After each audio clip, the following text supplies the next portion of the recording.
Hello friends, recruitment update official চ্যানেলে তোমাদেরকে welcome. আজকে তোমাদের জন্য এসআইআর নিয়ে সুপ্রিম কোর্টে যে নতুন নির্দেশ ঘোষণা হয়েছে কি ব্যাপারটা সম্পূর্ণ বলে দেবো, এবং কি কি ডকুমেন্টস তোমাদের লাগবে।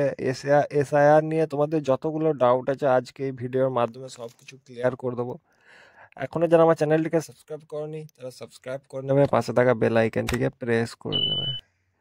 তো সম্প্রতি এসআইআর সংক্রান্ত মামলা চাঞ্চল্যের তথ্য বেরিয়ে এসছে। বিহারে ভোটার তালিকার বিশেষ নির্বিড় সংশোধন বা এসআইআর প্রক্রিয়ার আধার কার্ড পরিচয়পত্র হিসেবে গ্রহণ করতে হবে।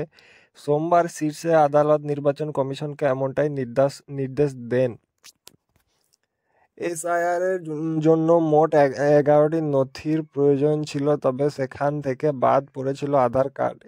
এখন মোট 12টি নথি যে কোনো একটি জমা দিলে ভোটার তালিকার নাম তোলা যাবে।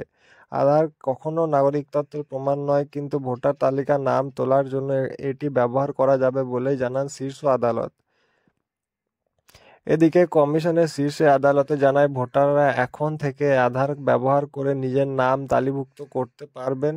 তবে আদালত স্পষ্ট করেছে, আধার কেবল পরিচয়পত্র হিসেবে ব্যবহারযোগ্য, এটি কোনোভাবেই নাগরিকত্বের প্রমাণ নয়। নির্বাচন কমিশন থেকে পাওয়া তথ্য অনুযায়ী বিহারে খসড়া ভোটার তালিকায় 7,24,00,000 ভোটারের মধ্যে বিহারে প্রায় 99% ভোটারদের এসআইআর প্রক্রিয়া অন্তর্ভুক্ত করা হয়েছে। বিচারপতি সূর্যকান্ত ও বিচারপতি জয় মাল্য বাগচির বেঞ্চ এদিন জানিয়েছেন, জনপ্রতিনিধিত্ব আইন 1950-এর অধীনে আধার সংক্রান্ত বৈধ পরিচয়পত্র হিসাবে করা যেতে পারে। তো পুরো ব্যাপারটা তোমাদের কাছে ক্লিয়ার হয়ে গেল কি ব্যাপারটা। এবং এই ধরনের গভর্নমেন্ট রিলেটেড আপডেটের জন্য আমার চ্যানেলটিকে সাবস্ক্রাইব করো।